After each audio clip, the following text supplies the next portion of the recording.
melampaui segala akal, akan memelihara hati dan pikiranmu dalam Kristus Yesus Tuhan kita. Kita berdoa.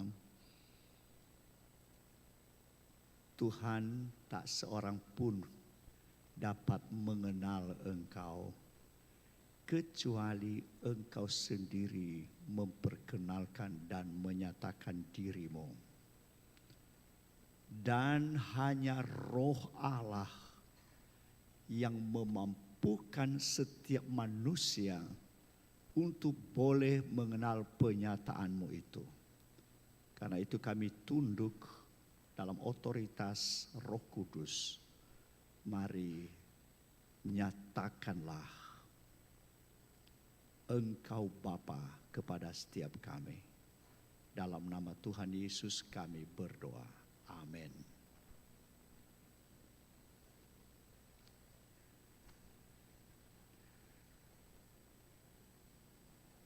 Salam sejahtera bagi kita. Shalom.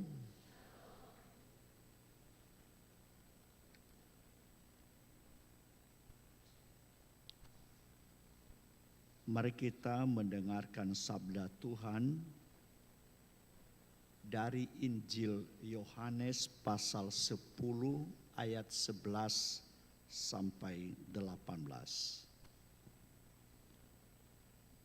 Saya bacakan bagi kita, mari kita mendengar dan menyimaknya. Akulah gembala yang baik. Gembala yang baik memberikan nyawanya bagi domba-dombanya. Sedangkan seorang upahan yang bukan gembala dan yang bukan pemilik domba-domba itu sendiri, ketika melihat serigala datang, meninggalkan domba-domba itu lalu lari. Sehingga serigala itu menerkam dan mencerai-beraikan domba-domba itu.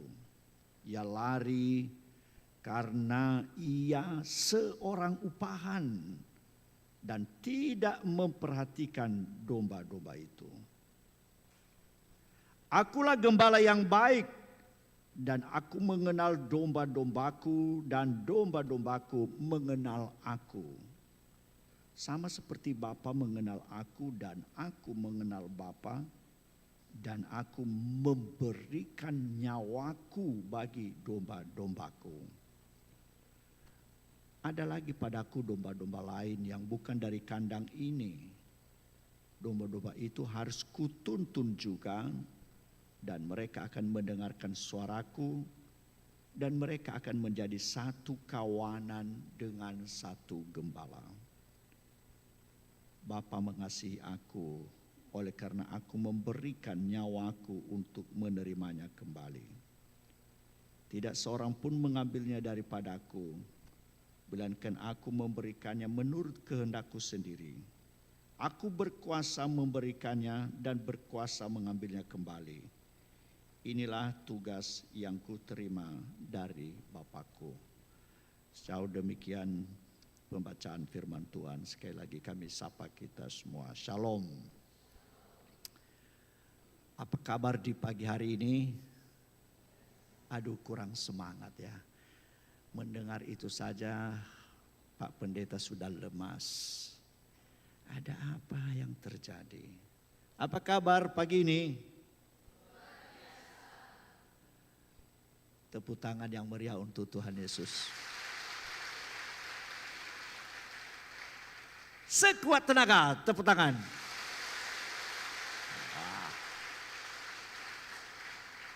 Terima kasih, terima kasih. Hari ini kita diberi tema Yesus Gembala yang baik. Di Palestina soal gembala itu bukan sesuatu yang asing. Kan daerah Palestina di daerah Israel di Timur Tengah itu biasa. Dan ketika kita membaca Alkitab, kita melihat bagaimana Abraham, bagaimana Lot, bagaimana hamba Tuhan Daud menggembalakan kawanan domba. Itulah salah satu arena pertanian mereka.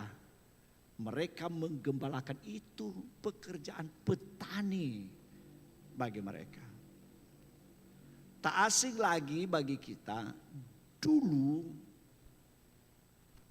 tidak ada domba-domba bagi kita di Nias ini. Tapi kita ternak babi, ternak ayam, ternak macam-macam. Dan kebiasaan dulu bagi yang ternak babi, walaupun kandang-kandang babi itu setiap keluarga beda-beda, berdekatan, babi ini walaupun namanya babi, tidak seperti manusia, dia dapat membedakan suara pemiliknya. Di kota tidak ada ini. Dulu waktu kami di kampung-kampung, ini tidak ada di kandang babi itu. Walaupun ada kandang, tapi tidak di kandang. Liar semua kemana-mana. Di mana-mana. Lalu 2 kali sehari dikasih makan babi. Bagaimana? Karena ketika mereka jauh-jauh, lalu tuannya sudah menyediakan makanan, ada panggilan untuk babi ini. Leulana miila yaad. Se.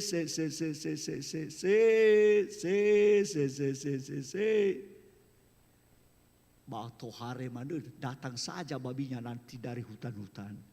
Kumpul mereka masuk kandang dan mereka makan sampai lahapnya luar biasa. Yang lucunya, walaupun juga di sebelah panggil juga nggak datang babinya, hanya babinya sendiri juga yang punya itulah, disitulah datang babi itu. Hebat kan? Sekarang di kota tidak ada karena babinya semua di kandang.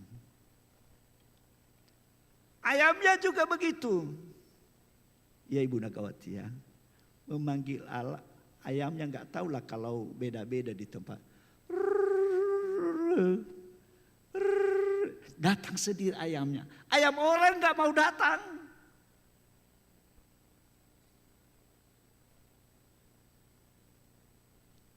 Ibu bapak,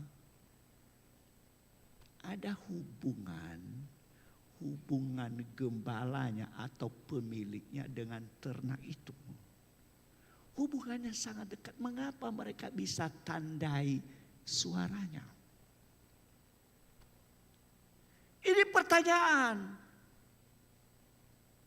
Mengapa ternak itu bisa mendengar, bisa membedakan bahwa ini suara tetangga, ini suara tuannya sendiri, pemiliknya.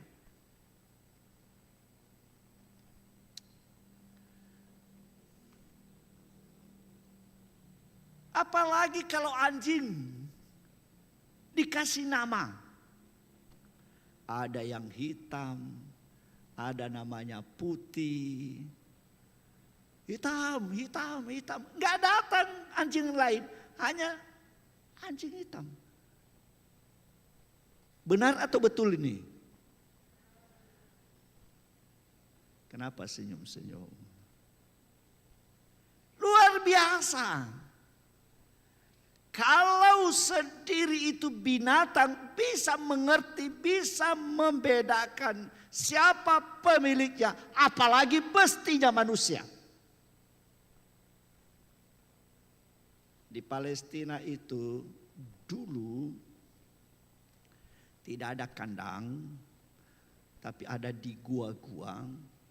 Di situ dimasukkan domba-domba itu, dituntun mereka masuk. Kalau malam-malam lalu diambil batu, ditutup pintu itu sehingga mereka tidak keluar lagi dan mereka aman di dalamnya.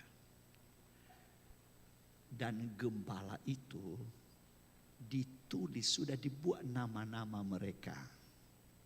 Bayangkan kalau domba-dombanya 500, maka nama mereka ditulis di kulit kayu namanya papirus. di kulit, dan itu dililitkan di lengannya nama-nama itu, lalu diputar, tarik, hitam, maka keluarlah domba hitam. Putih, maka keluar domba putih. Begitulah dipanggil nama-nama mereka. Dan mereka sangat mendengar. Lalu mereka keluar diperiksa satu-satu. Apakah sehat, apakah sakit, apakah lemas. Ada apa dengan mereka? Itulah gembala yang baik. Lalu dituntunlah mereka. Datanglah ke depan, gembalanya memimpin mereka di tempat-tempat rumput yang hijau. Bukan rumput kering, di tempat yang hijau, di mana ada makanan seperti cerita Lot. Dia melihat rumput-rumput itu seperti Taman Eden katanya. Lalu disitulah dibuat tempatnya untuk makanan-makanan domba-dombanya. Lalu gembala ini menuntun mereka melihat tempat-tempat yang aman bagi domba-domba ini. Karena tinggi-tinggi sekali gunung di Palestina, misalnya di Mesir, di Gunung Sinai, banyak sekali tinggi-tinggi luar biasa. Banyak tebing-tebing. Lalu diusahakan supaya domba-domba itu bisa mencari makan dengan aman tanpa bahaya. Dan karena yang banyak di sana serigala, lalu gembala ini siap-siap berhadapan dengan serigala sekarang. Bahkan Yesus memberikan contoh, kamu pengikut-pengikutku sama seperti domba-domba di tengah serigala. Bayangkan domba itu ada di tengah-tengah serigala. Bayangkan, artinya ancaman itu ada banyak. Ancaman itu banyak sekali. Lalu seorang gembala yang baik, dia siap mempertaruhkan apapun untuk membela domba-dombanya.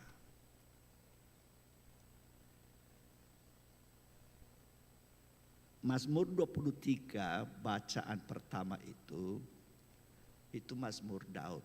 Tuhan adalah gembalaku, takkan kekurangan aku. Semua pasti sudah hafalin karena ada sebuah nyanyian. Tuhan adalah gembalaku. Pasti sudah tahu semua. Ayat yang pertamanya. Itu pengalaman Daud ketika dia menggembalakan. Dan akhirnya Daud menyadari bahwa sesungguhnya Tuhan itu baginya dari hari ke hari, dari jam ke jam, yang bisa menjaganya adalah gembala sendiri. Tuhan adalah gembalaku. Itu sebuah pengakuan iman yang luar biasa. Tuhan adalah gembalaku. Dia mau berkata, aku ini hanya domba-domba saja. Pemimpin-pemimpin Israel, baik raja-raja, imam-imam, mereka menyebut diri mereka adalah gembala. Menyebut diri mereka gembala. Dan begitu terkenal siapa imam-imam, raja-raja, menyebut diri mereka sebagai gembala. Dan itulah khotbah-khotbah Yesaya, Yehezekiel mengatakan tentang hal ini. Akhirnya di perjanjian baru yang kita baca di Yohanes 10, Tuhan berkata, akulah gembala yang baik. Siapa yang mengatakannya? Tuhan Yesus sendiri. Akulah gembala yang baik. Kata-kata aku, ego eimi, aku adalah gembala yang baik. Yang lain itu gembala-gembala palsu. Sama seperti pengakuan pengakuan Daud berkata, Tuhan adalah gembalaku. Yesus juga berkata, aku adalah gembala yang baik. Itu berarti Yesus itu adalah Tuhan sendiri. Amin. Sebagai gembala yang baik, yang menunjukkan bahwa tidak seperti gembala-gembala yang lain itu. Yang lain itu hanya upahan. Hani gazi ira. Hani be beli gele ira. Hanya diupah. Apa bedanya yang diupah dengan pemilik sendiri yang menggembalakan domba-domba ini? Itu yang mau dikatakan pada perikop yang kita baca hari ini. Yang pertama, dia simbolkan dirinya sebagai pintu.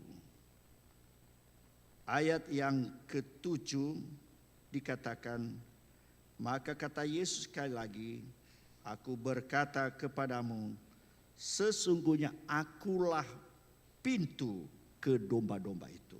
Ayat 8, semua orang yang datang sebelum aku, mereka adalah pencuri dan perampok, dan domba-domba itu tidak mendengarkan mereka. Akulah pintu, barang siapa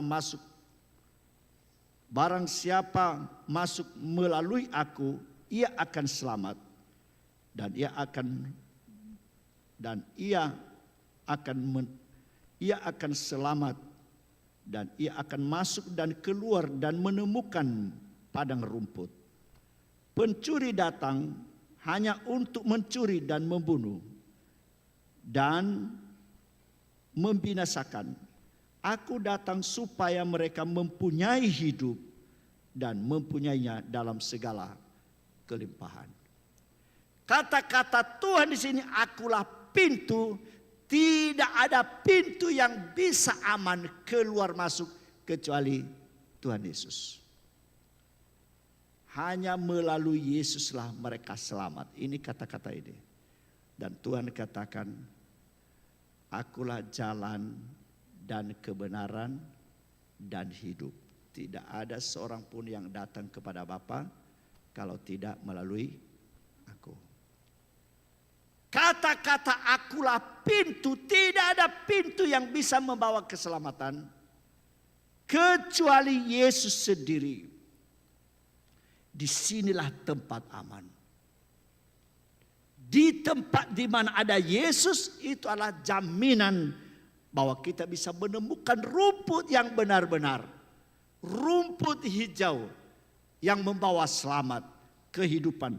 Dan dikatakan mereka akan menemukan rumput, mereka akan hidup dan mereka memiliki hidup itu. Bahkan dikatakan mereka mempunyainya dalam segala kelimpahan. Kata-kata segala kelimpahan takkan kekurangan lagi. Amin. Sama seperti dikatakan Daud tadi. Tidak kekurangan. Kalau Tuhan gembala kita tidak ada kekurangan apapun. Hikmat dilimpahkan kepada kita. Damai sejahtera, bukan uang ini ya.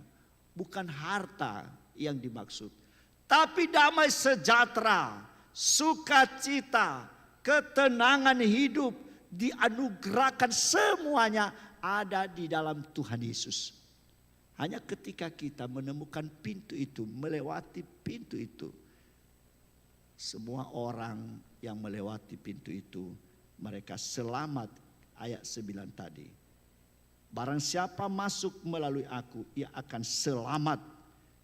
Dan ia akan masuk dan keluar menemukan padang rumput. Makanan yang cukup. Energi yang cukup. Damai sejahtera yang cukup. Begitulah orang yang sungguh-sungguh hanya percaya kepada Tuhan Yesus. Simbol yang kedua dikatakan, akulah gembala. Itu ayat yang berikutnya. Yang kita baca mulai ayat 11 tadi.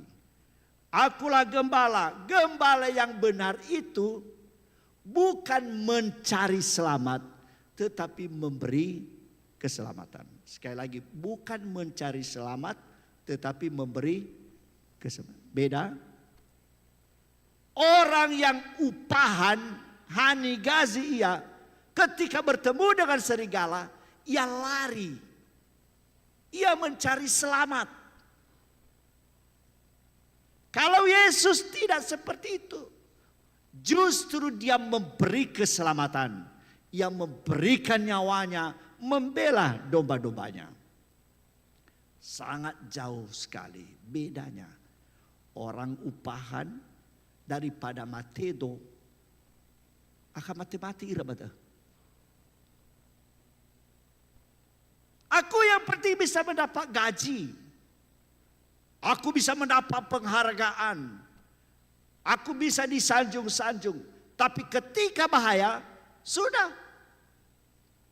Urusan mi. Na auriami aka auriami. Na mateami aka mirasoi. Itu upahan. Tapi Yesus berhadapan dengan apapun. Dia rela memberikan nyawanya untuk domba-dombanya. Dia mau persembahkan apapun. Karena dia bukan hanya mencari selamat, tapi memberi keselamatan kepada setiap orang yang percaya. Karena itu Bapak Ibu, gembala yang baik ini kita paling tidak ada 3 hal yang perlu kita tekankan. Pertama, gembala yang baik mengenal domba-dombanya. Memanggil dengan nama-nama mereka. Itu ada pada ayat yang ketiga.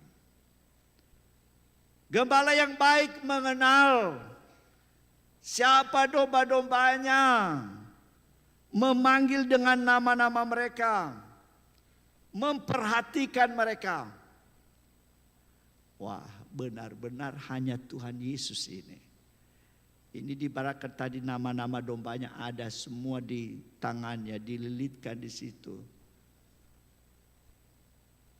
Sangat sulit bagi kita untuk melakukan hal ini. Tapi bagi Yesus sudah melakukannya. Ia mengenal namamu, walaupun di kiri kananmu mereka tidak mengenal siapa namamu. Amin. Orang lain, dosenmu, orang tuamu tidak tahu apa yang engkau sedang gumulkan. Tapi Tuhan melihat sampai hatimu yang terdalam. Apa sekarang yang menjadi pergumulanmu? Tidak ada satupun yang tersembunyi bagi Tuhan. Ini juga perlu gereja bagaimana bisa mengenal sampai domba-domba ini. Apa yang menjadi masalah dari mereka. Susah memang bagaimana satuannya Keriso benar-benar menjadi gembala yang baik. Kalau di BNKP 10 kepala keluarga itu satu wilayah satuannya Keriso. Sampai paling banyak 15. Lalu kadang-kadang satuannya Keriso sendiri pun tidak mengenal nama-nama yang 10 kepala keluarga ini. Kalau ngambil agenda iya, ngambil kolektor di gereja iya. Tapi dia sendiri tidak mengenal nama-nama siapa anggotanya ini. 1 tahun berlalu tidak pernah berkunjung ke keluarga itu. Bagaimana menjadi gembala yang baik? Kalau engkau sendiri tidak pernah melihat apa yang terjadi dengan mereka. Dan ini yang berat dalam pelayanan BNKP ya. Jujur, banyak pendeta.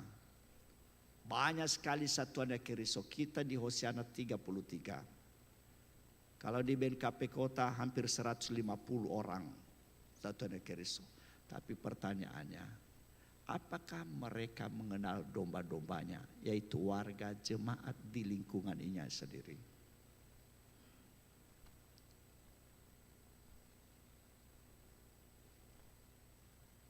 Nanti kelak Tuhan tidak minta pertanggungjawaban berapa kali kamu bawa agenda. Berapa kali kamu bertugas di gereja. Tapi Tuhan tanya di mana domba-domba ini. Mengapa sejak dia sudah disidikan sampai mati tidak pernah lagi ke gereja? Hamila aro bu ia bagosali. Haba umasi aro bermangobaluai. Ai fadal saya le pernah ba gereja. Mate mana? Alu ke ibabaya Alkitab. Tapi be mate ia sa labe ba Alkitab bahugunia. Le tail na ave na onek ia bo baso.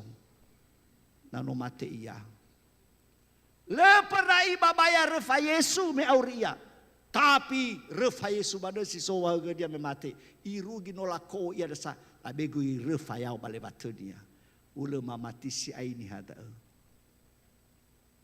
Ini penting. Ini budaya saja.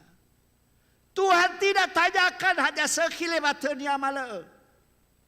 Yang Tuhan tanyakan, apakah dia sudah mengenal Yesus dalam hidupnya? Ini penting untuk anak-anak muda. Tuhan tidak tanya kelak, kamu sarjana apa? Tidak perlu sama Tuhan sarjana apa, pangkat apa. Tapi apakah engkau sudah bertemu dengan Yesus sang gembala yang baik? Yesus sekali lagi kata mengenal bukan hanya tahu. Dia tahu domba-dombanya, bukan. Dia mengerti domba-domba, tidak. Tapi dia mengenal. Kata mengenal itu mendengar suara Yesus. Seperti kalau kita panggil babi kita tadi. Dia mengenal, membedakan. Dan kita juga bisa mendengar bagaimana keadaan mereka. Mereka saling mengenal, memahami dan melakukan sesuatu demi pertumbuhan, kesehatan, keselamatan bagi mereka. Mari. Hal yang kedua, gembala yang baik itu membela domba-dombanya. Membela domba-dombanya, bukan membela perang. Dia tuntun, dia tahu kalau lapar. Dia tahu tempat-tempat yang aman. Dia membela ketika ada serigala. Ada ancaman, ada kesesatan yang diberikan. Ada ajaran yang tidak benar dari orang-orang lain.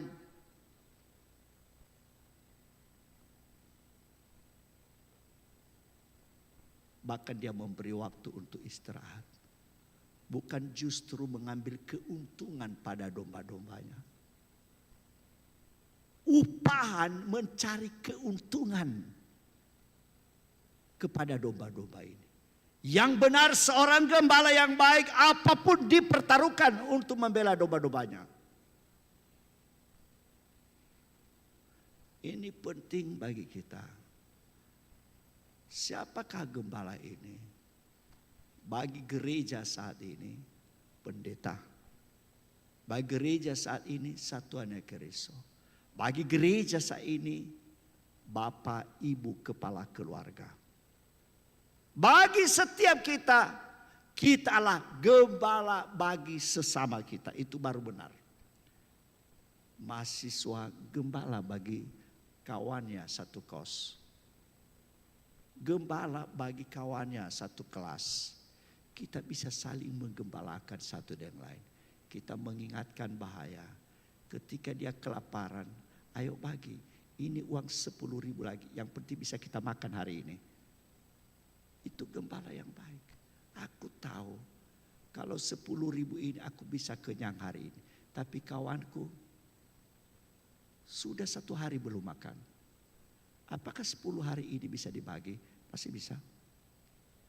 Mohon maaf, ini kami dulu ada 3 orang satu kos. Waktu saya mahasiswa. 3 orang ini di Padang Bulan di Medan. 3 orang, ada Marga Lei 2 orang. Ya namanya mahasiswa betul-betul berjuang. Kalau kami beli ikan kami, hanya 1 ikan dencis. Sudah disambal, kami makan bersama. Dan enaknya bertiga kami di situ satu meja. Kami makan pelan-pelan, kami ambil sedikit cabai-cabainya. Sampai habis nasi kami, tidak habis ikan dencis 1 ekor. Sangat luar biasa kan? Sampai Mbak Igi gimana udah agak kena rumah. Hanya selesaikan ikan dencis dah. Kami bisa selamat. Mengapa kita sangat ego? Tidak betul-betul mempedulikan, memperhatikan yang lain. Saya percaya mahasiswa pun bisa dapat melakukannya. Amin. Kenapa kecil suaranya? Agak berat ya. Saya percaya hidup kita ini memang diajar oleh Tuhan untuk berbagi dan menjadi berkat bagi orang lain. Amin. Ingat ya, kalau engkau tidak bisa berbagi dan tidak menjadi berkat, tak usah hidup di bumi ini. Saya tegaskan ini, tidak ada gunanya sama Tuhan itu. Aku mau masih hidup, kata Paulus, supaya aku masih bisa berbagi dengan orang lain. Hidup ini sama seperti Yesus. Dia datang ke bumi ini untuk berbagi dan menjadi selamat orang lain. Begitu juga hidup ini. Baru benar-benar hidup dalam Tuhan ketika kita mau berbagi dan menjadi berkat bagi sesama. Amin. Hal yang ketiga. Gembala yang baik adalah gembala yang rela memberikan nyawanya bagi domba-dombanya. Itulah perbedaan dengan gembala-gembala sebelumnya. Gembala-gembala upahan, siapapun itu, tak ada satupun yang rela memberikan nyawanya. Kecuali itu disempurnakan oleh Yesus. Ia rela mati di kayu salib demi domba-dombanya. Dan Tuhan katakan sudah selesai. Semuanya sudah dipertaruhkan. Dan karena pengorbanan Kristus itulah, maka setiap orang percaya kepada Tuhan diterima Bapa di sorga. Amin. Mari ketika kita percaya dengan sungguh-sungguh, kita merespon pengorbanan Kristus, Sang Gembala yang baik, kita akan mendapat hidup. Dan kita akan mendapatnya dalam kelimpahan, dalam kehidupan ini. Kita bisa menjadi berkat kepada orang lain. Tuhan Yesus memberkati kita. Ayat hafalan bagi kita Mazmur 23 ayat pertama. Sebagaimana kami sebutkan tadi, Tuhan adalah gembalaku, takkan kekurangan aku. 2, ya. Tuhan adalah gembalaku, takkan kekurangan aku. Mari kita berdoa. Terima kasih Bapa buat kebenaran firman Tuhan yang boleh berbicara kepada kami di pagi ini. Kami percaya contoh teladan yang Tuhan sudah lakukan sendiri menolong kami supaya kami juga percaya kepadamu dan kami menjadi gembala bagi sesama kami. Ampunilah kami Tuhan kalau kami hanya memperhatikan